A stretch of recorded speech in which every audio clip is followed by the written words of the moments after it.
Sayın yolcularımız, Corendon Spor Talk seferimiz için kalkışa hazırız.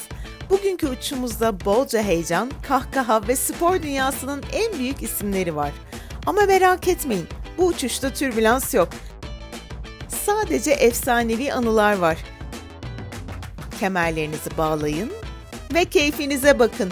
Biz burada rahatına düşkün yolcuları seviyoruz. Şimdi çayınızı koyun, koltuğunuza yaslanın. Çünkü Corendon Sport Talks başlıyor. Türkiye'de voleybolcu olmak nasıl bir duygu Ecem? Bir yaş bile büyük olsa yani inanılmaz saygıda kusur etmezdik. Yani bu konuda karşı tarafın iletişime açık olması bence çok önemli. 13 yaşımda Yeşilyurt Spor Kulübü'ne geldim. 14'te direkt A takıma çıktım. Arkadaşlar biz atletiz ve elit insanlarız. Sen genlerinde voleybolcu. Aynen. Bence hani demek ki yaşamam gereken bir şeymiş. Bunu yaşadım ve iyi ki yaşamışım diyorum. Hakikaten asker gibi büyüdük.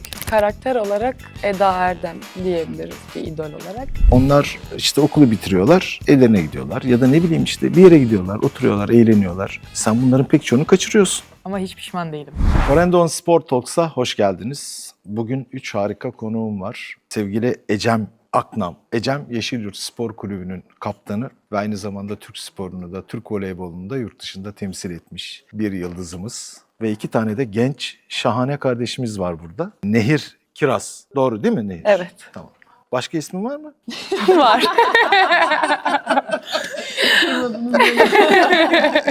Peki. Günce Karaağın. Evet, en gencimiz Günce. Şimdi Yeşilyurt Spor Kulübü çok köklü bir kulüp. İstanbul'un önde gelen kulüplerinden biri. Voleybolda da ekol olmuş bir kulüp. Neslihan Demir değil mi? En büyük yıldızlarından biridir Neslihan'da. Yeşilyurt Spor Kulübü'nde.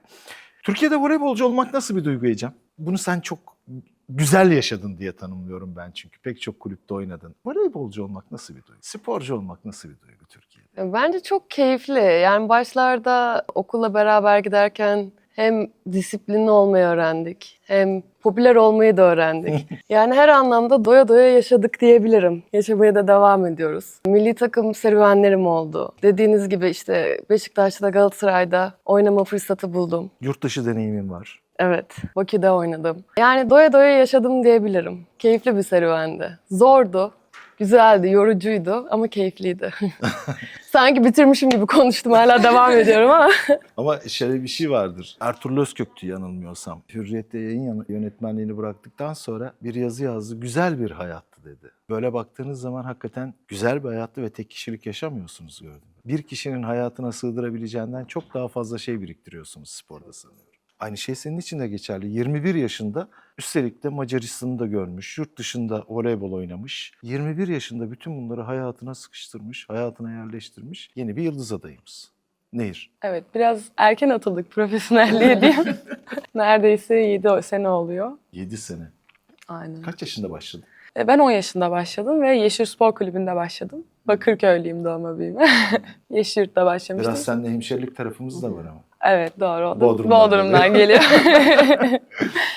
Yeşilyurt'ta başladım voleybola ve şu an hani başladığım yere geri gelmek gerçekten çok başka bir his ve bu aradaki 11 sene gerçekten o kadar çok anı, o kadar çok insan, o kadar güzel tecrübeler sığdırdım ki şu an hani tekrar böyle gelişmiş bir şekilde Yeşilyurt'a geri gelmek çok gerçekten ayrı bir his. Günce 18 yaşındasın değil mi? Evet. Kaç yıldır voleybol yapıyorsun? 7 Oynuyorsun. yaşında başladım. Ya hayatının yarısından fazlası Voleybola topla geçti gerçekten. 13 yaşımda Yeşilyurt Spor Kulübü'ne geldim. 14'te direkt A takıma çıktım. 14. Evet, 3 senedir de ablalarımla beraber oynuyorum. Peki okul Okul devam ediyorum. devam ediyorsun. Evet. Nerede okuyorsun? MBA okulları. Lisede okuyorsun. Evet. Seneye üniversite. Evet. Peki Nehir senin üniversiten? Ben okuyorum üniversite, Bahçeşehir Üniversitesi'ndeyim. Ne okuyorsun? Uluslararası Ticaret ve İşletmecilik İngilizce. İngilizce. Senin hedefin ne? Ben psikoloji okumak istiyorum. Psikoloji okumak istiyorsun. Peki Ece, burada hemen hemen 2 kuşak var. Bir senin kuşağın var, bir de senden sonra gelen kuşak var. 2 kuşak arasında sporcu davranışlarını merak ediyorum. Şu anda daha mı idealistler yoksa geçmiş mi daha idealisti sporcular açısından? Yani hangisi doğru açıkçası emin değilim hala. Çünkü bizim altyapı zamanımızda hiyerarşi çok fazla vardı. Yani iliklerimize kadar hissediyorduk. Yani bizden Askerlik gibiydi diyorsun. kesinlikle %100. Bir yaş bile büyük olsa yani inanılmaz saygıda kusur etmezdik. Ve yani hani kim küçükse o daha fazla işte takım işleri yapar gibisinden. Ve hani hiç cevap veremezdik, hakkımızı savunamazdık. Bu arada bizim bence hatamız yani. Şu anki nesile bu konuda daha çok gurur duyuyorum. Onlar çünkü haklarını çok güzel savunabiliyorlar. Belki o hiyerarşiden dolayı, belki dediğiniz gibi o askerlik kavramı bizde daha çok olduğu için biz bir tık daha hakikaten asker gibi büyüdük. Ama daha çalışkan ve özveriliydik bence. Öyle yani mi? evet. O onu da getirdi aslında o askeri sistem. Şimdiki gençlerde şeyi görebiliyorum bir noktada. Çok erken de pes edebiliyorlar. Bu bir eksileri ama artıları da kendilerini o kadar iyi ifade ediyorlar ki bazen hani onlara bazen kızmaya gidiyorum ama o kadar güzel bana ifade ediyor ki yani diyorum ki haklısın tamam oluyorum. Yani hani mesela ben bunu hiç yapamadım altyapı zamanındayken. Gülüyorlar ama şimdi. Evet, yani çünkü biliyorlar. Hakikaten benim jenerasyon böyle arada kalmış bir jenerasyon. Hem büyüklerinden çektiler hem küçüklerden çekiyorlar. Hiçbir zaman tam baskın olamadık. Siz nasıl bakıyorsunuz? Şimdi Ecem kaptan. Elbette saygı gösteriyorsunuz. Tabii. Orası ayrı. Ama Tabii. bazen Ecem'in ya da antrenörünüzün sizden istediğini yersiz bulup karşı çıktığınız oluyor mu? Yani Karşı çıkmak demeyelim buna. evet, öyle İtiraz demeyelim. etmek, itiraz hakkınızı kullanmak ya da kendinizi ifade etmek. Yani bu konuda karşı tarafın iletişime açık olması bence çok önemli. Çünkü gerçekten Ecem abla benden bir şey istediği zaman ben bunda hani bir sebep, bir mantık tabii ki de kimi zaman arayabiliyorum. Ama Ecem abla da aynı şekilde hani bunu o kadar güzel açıklıyor ki ve tabii ki de hani hem saygıdan hem hiyerarşiden ötürü. Hani ona gerçekten karşı çıkmayı Sağ ol. sanmıyorum öyle bir şey olacağını. Nehir, Günce'ye döneceğim ama Günce aman bana soru gelmesin diye bakıyor gözümün içine. Hele bu konuda hiç gelmesin der gibi. Günce sen nasılsın bu konuda? Hem antrenörümüzle bir aramızda sıkıntı olduğu zaman ilk Ecem ablayla konuşuyoruz her zaman takım Öyle mi? olarak. Çünkü hani Ecem abladan hep fikir alıyoruz. Hı hı. En büyüğümüz o ve hani nerede nasıl konuşacağımızı biz bilemesek bile o bilir diye. Hep Ecem ablayla iletişimde oluyoruz her zaman. Peki şimdi bu soruyu şunun için soracağım. Yani voleybola başlama hikayesi. Sizin için bir tercih miydi yoksa yetenekleriniz mi sizi voleybola getirdi? Ben proje çocuktum diyebilirim. Çünkü benim babam da voleybolcuydu. Annemin babası, dedem de voleybolcuydu. Yani iki taraftan. Harika. Yani ben doğduğumda ya gerçekten bir proje çocuk gibiydim. Özellikle babam tarafından bir proje çocuk olarak. Sen genlerinde Aynen. voleybolda. Aynen. Benim başka bir çarem yoktu. Allah'tan çok sevdim. Çok sevdim, devam ettim. Yani tamamen babamın özverisiyle voleybola başladım ve devam ettim diyebilirim. Babana teşekkür ederim o zaman. Öyle her zaman, Yani seni bize her kazandırdığı röportajda için- söylerim. Evet, Aynen. evet teşekkür ederim. Peki sende nasıl Nehir? Bizim aile genel olarak uzun bir aile ama Senden belli oluyor. evet. Ama spor yapmamış hiçbiri. Ve bu konuda benim de tam benden bir yaş küçük bir kardeşim var. Biz biraz hiperaktif bir çocukluk geçirdik. O yüzden tabii ki de yönlendirilmemiz gerekiyordu bir şeye. Ben de genel olarak aslında ilk başta basketbola çok ilgi duyuyordum. Ve öyle başladım. Ki okullarda da zaten genel olarak uzun öğrenciler hani bir şekilde spora yönlendiriliyor. İlk basketbola yönlendirmişlerdi ama o temastan falan çok hoşlanmadım ve o zaman da voleybol hani daha da popülerleştiği zamanlardı. Yani tercih oldu diyelim aslında biraz. Hem boy avantajından kaynaklı hem de sevdiğim için voleybol tercih ettim. Sende nasıl oldu Günce? Ben çok erken başladım. Zaten 3 yaşında da jimnastikle başlamıştım Hmm. spor serüvenine. Jimnastiği bir yerden sonra antrenörlerim de istemedi bu çocuğun boyu uzayacak. Hani bir yerden sonra ağırlıkları kaldıramaz diye. Öyle ailemin de yönlendirmesiyle voleybola başladım. Evet yani evlatlarına spor yaptıran anne ve babalara gerçekten çok saygı duyuyorum. İlk başlardaki yüzücüler falan biliyorsunuz değil mi? Sabah 4'lerde 5'lerde kalkıp antrenmana gidiyorlar. Hem anneler hem de çocuklar için gerçekten çok büyük bir özveri bu. Peki bir başka özveriden söz edelim. Bir yanda spor, diğer yanda annelik var mı? Yok. Yok. Peki diğer yanda o zaman evlilik. Evet. Nasıl gidiyor? Güzel gidiyor. İkisini bir arada yürütmek güç değil mi? Zor değil mi? Hiç Fiziksel değil bir aktivite bence. çünkü. Ya, hem fiziksel hem zihinsel bir aktivitede bulunuyorsun çünkü. Belki bizim dinamiğimiz daha farklı olduğu için ben açıkçası sevgililik zamanımızla evlilik zamanımız arasında çok büyük bir fark görmüyorum. Evet, aynı evde yaşamaya başladık. Böyle bir fark var. Ama ikimiz de birbirimizin alanına çok saygı duyduğumuz için belki de ve hani evi de yani beraber geçindirmeye çalışıyoruz. İşte temizlik konusunda olsun, derleme, toparlama anlamında. O yüzden çok büyük bir sıkıntı yaşamıyorum. Yani bana ekstra Ne bir mutlu o dezavantajı olmadı. Ne Aynen. mutlu. Şey derler değil mi? eğer evlendikten sonra hala kendinizi yani karşınızdaki sevgili gibi görüyorsanız o zaman çok mutlu bir hayatınız var derler. İnşallah daim olur hayatınız. Teşekkür ederim. Peki sağ ben olun. iki güzel kardeşimden bir şey rica etsem. Hani gözlerinizi kapatmayın ama şöyle gözlerinizi kapatsanız spor kariyerinizin en güzel anı şurasıdır diyebileceğiniz ve hedeflediğiniz nokta neresi? Açıkçası step step yani basamak basamak ilerlemek istiyorum genel olarak Ben zirveyi hayatımda. merak ediyorum. Hani Oscar töreni var ya böyle zarfı açıyorlar. Ama o basamakların en sonunda A milli takımda olmak isterim. Kaç kez genç ümit milli oldun? Genç Ümit Milli kamplarında belki 10 kere bulunmuşumdur. Belki daha fazla, aynen. Bütün yazımızı orada geçiriyorduk. Ankara'da, TVF'de geçiriyorduk. Ama hiç forma giyme şansım olmadı. O yüzden dediğim gibi ben o basamakları atlayıp direkt A milli takım forması giymek çok isterim. İnşallah. Peki senin için Günce hedef nedir? Benim için de A milli forma kesinlikle. Çünkü ülkemizin bayrağını üstümüze taşımak gerçekten çok büyük bir gurur. Bu gururu da ben bu sene yaşadım. EOF'da şampiyon olduk. Ama bunu tabii ki A millide de yapmak benim için bir hedeftir her zaman. Peki Ecem az önce sordum hani evlilikle spor nasıl gidiyor diye. Eğitimle spor nasıl gidiyor? Bir tarafta öğrencilik var, bir tarafta spor var. Kolay diyemeyeceğim kesinlikle.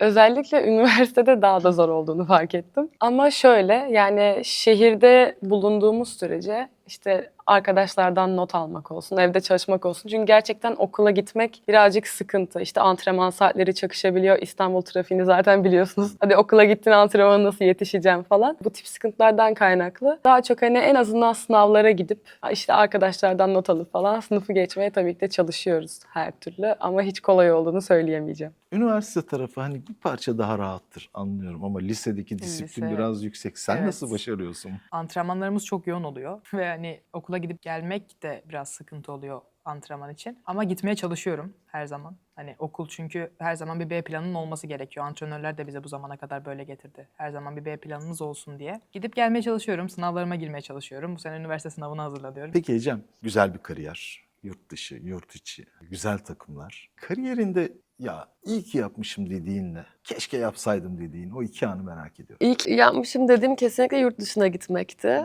Çünkü bir sakatlık dönemi yaşamıştım gitmeden önceki yaz. Aslında ikinci diz ameliyatımdı. İlk ameliyatım beni bu kadar psikolojik anlamda zorlamamıştı ama ikinci ameliyatım çok zorlamıştı. Hatta acaba artık hani kariyerimin sonuna mı geldim acaba diye düşünmüştüm. Çünkü tekrar eski performansıma dönebileceğimi düşünmüyordum. O ameliyattan sonraki süreçte bir 3-4 ay rehabilitasyon döneminde bayağı bir zayıf kalıyorsunuz. Onun sonunda ben yurt dışına gitme kararı aldım. Alırken ki sürecim çok sancılıydı çünkü Biraz bir da meydan noktada okuma gibi bir şey aynen galiba, öyle değil mi? oldu. Yani aynen çünkü çok özgüvenim düşmüştü. Vücuduma o kadar iyi güvenmiyordum ve yurt dışına yabancı oyuncu olarak gitmek beklenti daha yüksek. Çok büyük bir challenge'tı. Yani iyi ki yapmışım diyorum. Çok güzel bir sezon geçti. Çok keyifliydi. Çok güzel başarılar elde ettik. Ve hani ondan sonra hani ameliyattan sonra da kendimi hani göstermen devam edebilirim. Daha da oynayabilirim. O yüzden iyi ki yapmışım diyorum. Keşkeme gelince çok yok ama şu anki aklım olsa 17 yaşında ilk Galatasaray'a transfer olmuştum.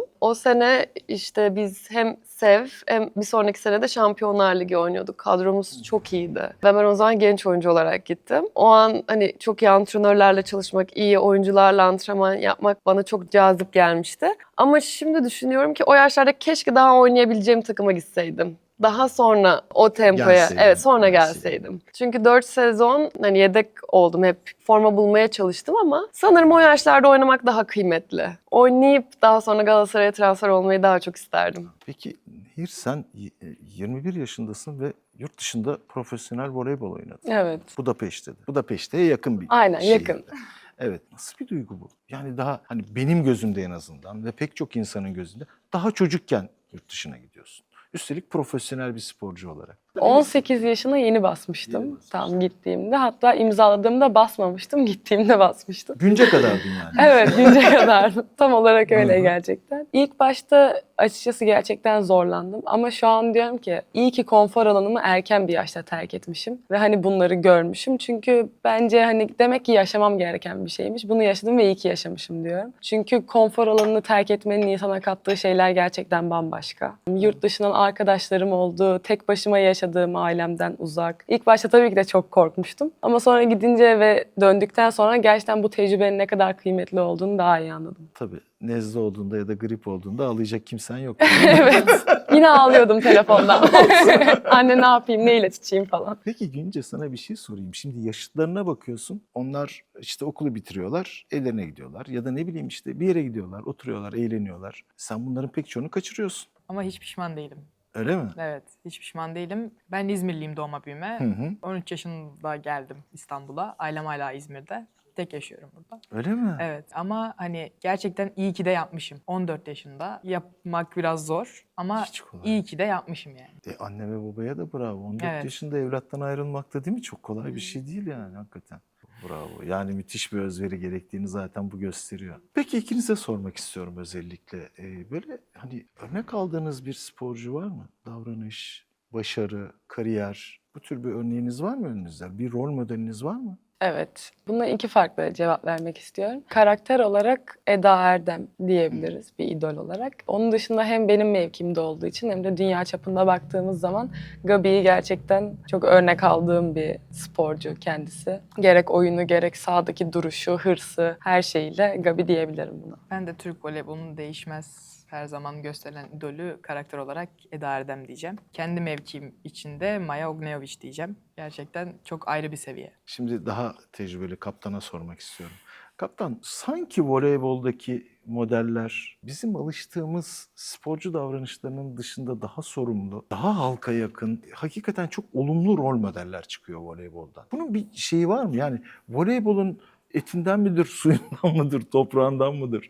Ben mesela çok beğeniyorum. İşte Hande Baladın mesela söylediğiniz gibi. Efendime söyleyeyim Zehra hakeza, Eda Erdem. Yani baktığınız zaman bütün bu voleybolcularımızın gerçekten herkes için çok da olumlu bir rol model olduğunu görüyorum. Sen ki aynı kuşaktan hemen hemen geliyorsun. Bunun bir şeyi var mı? Nedeni, gerekçesi var mı? Yoksa bu sadece kişisel bir davranış biçimi mi? Ya ben her zaman takım arkadaşlarıma da gençlere de onu söylüyorum soyunma odasında. Hep onlara şunu aşılıyorum. Arkadaşlar biz atletiz ve elit insanlarız. Yani bence bu çok önemli. Çünkü hem eğitim hayatımıza önem veriyoruz, hem oturuş kalkışımıza önem veriyoruz. Ya bu yazılı olmayan bir şey oldu artık, ahlak oldu yani. Bizim antrenmanlarımızı izlediğinizde de yani hiç labali hareketler görmezsiniz. Yani şey değil, tabii ki şakalaşırız ederiz ama artık o disiplini aldığımız için mi bilmiyorum ama lakayt antrenman yapmayız yani. Her zaman disiplinli antrenman yaparız. Yani bu bir aşılanmış belki altyapılardan geliyor bilmiyorum. Ama yani o yüzden altını çizerek diyorum. Bu yüzden biz elitiz. Yaptığımız işe saygı duyuyoruz. Saygı duyduğumuz için de belki insanlar bize saygı duyuyor. Dediğim gibi eğitim hayatına önem veren sporcularız. Ben çok az biliyorum okula gitmeyen ya da üniversiteye gitmeyen, şu an ligde oynayan oyuncuların hepsi gidiyor çünkü öyle. Ya da okuyamazsalar da bile okumaya çalışıyorlar, uzatıyorlar. Belki 7. senelerinde, belki 8. senelerindeler ama bırakmıyorlar. Ya da başka alanlarda kendini geliştirmeye devam ediyorlar. Bu da bence fark yaratıyor. İnsanlar da bunu görüyor. Bu yüzden ben açıkçası voleybol camiasına gurur duyuyorum bu anlamda. Kesinlikle sebebi Peki bu. bir şey merak ediyorum. Antrenman bitti. Hafta sonu maç bitti. O gün izinlisiniz. Var mıdır özel hobileriniz yaptığınız? Kendinize zaman ayırdığınız? Seramik var mıdır? Bilmiyorum, sinema mıdır? Tiyatro mudur? Konser midir? Var mı böyle bir özel yeteneğiniz? Valla benim 30 yaşından sonra değişti. Ne oldu? 30 yaşından sonra ben olabildiğince yatmaya ve dinlenmeye çalışıyorum maalesef. Ya da masaja gidiyorum, spa'ya gidiyorum. Onun dışında çünkü full o gün de yorgun geçirirsem bir sonraki haftaya çok yorgun başlıyorum. Benim yatıp dinlenmem gerekiyor. Senin nasıl durum? Masaj, spa bende de var kesinlikle yani. O olmazsa olmaz ama onun dışında özellikle arkadaşlarıma vakit ayırmaya çalışıyorum. Çünkü genel olarak arkadaşlarımız da zaten sporcu olduğu için hani off günlerimiz bir oluyor, o ayrı. Ama antrenman saatleri işte seni aradım neredeydin antrenmanda, buluşalım mı antrenmanım var falan. Hep hafta içi bunları yaşadığımız için özellikle off günde arkadaşlarıma gerçekten önem vermeye çalışıyorum ve aileme aynı şekilde. Ama onun dışında masaj mutlaka o kesinlikle olmalı yorgun haftanın Bence. üstüne. Ben de Ecem abla gibi bazen gerçekten yatmak istiyorum. Ama arkadaşlarıma da zaman ayırdığım vakitler oluyor. Yani çoğu zaman arkadaşlarımla vakit ayırıyorum. Senin yatmak için Ecem ablanın yaşına gelmen lazım. Kaptanın yaşına gelmen. Gez dolaş, Şaka yapıyorum tabii, yani biliyorum hakikaten çok zor bir şey yapıyorsunuz. Eğitim hayatı bir yandan, öte yandan sporun ve sporda başarılı olmanın üzerinize bindirdiği yük, antrenmanlar ama iyi ki varsınız. Ya sizler iyi Teşekkür ki ederim. varsınız. Çünkü Türkiye'de kadın olmak zaten zor. Türkiye'de kadın sporcu olmak daha zor. Hele sizin gibi başarılı olmak çok çok daha zor. Ama başarılı olunca da o küçücük ilkokul çocuklarına, o minik kızlara rol model olmak çok daha güzel bir şey hakikaten. Onun için iyi ki varsınız. Şimdi bir uçuş sorum var. Artık programın sonuna doğru geliyoruz. Bir uçuş sorum var. Siz tabii soruları önceden gördünüz. Onun için tahmin ediyorsunuz, yanıtlarınız da bellidir. Şimdi Corendon Airlines Türkiye ve yurt dışında tatil destinasyonlarına uçuyor biliyorsunuz. Size sormak istiyorum. Türkiye'de Kemer, Belek, Bodrum, Çeşme. Bu 4 seçenekten hangisine tatile gitmek isterdiniz? Ece? Bodrum. Bodrum. Ben de bir Bodrumlu olarak Bodrum'a Bodrum. gitmeyi tercih ederim. İnce. Belek. Ben de Bodrum diyecektim, bozdun ama. Evet, peki yurt dışını sorayım. Rodos, Kos, Amsterdam ve Kanarya Adaları. Gitmediğim yer olsun, Kanarya Adaları Kanarya olsun. Adaları. Evet. Ben de Kanarya Adaları demek istiyorum. Amsterdam. Bak yine bozdu. Arkadaşlar, kardeşlerim, hakikaten çok teşekkür ediyorum size. Yani sizinle konuşmak, hele hele programdan önce de konuştuğumda bana pek çok şey öğrettiniz. Bilmediğim, farkında olmadığım, varlığınız için ve geldiğiniz için çok teşekkür ediyorum. Ve başarılar diliyorum Yeşilyurt Spor Kulübü'ne de.